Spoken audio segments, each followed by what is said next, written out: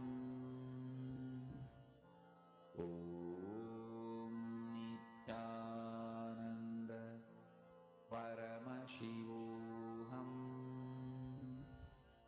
Om Nithyananda Paramashivoham.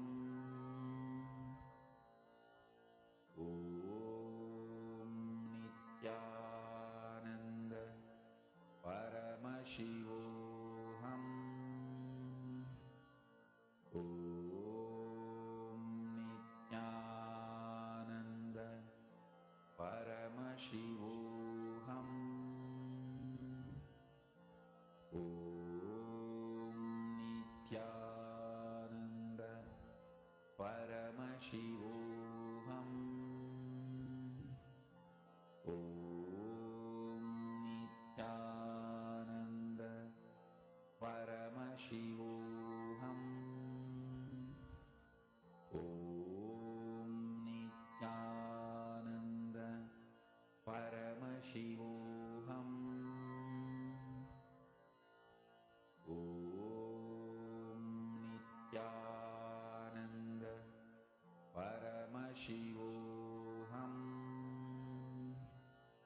Om Nithyananda Paramashivoham.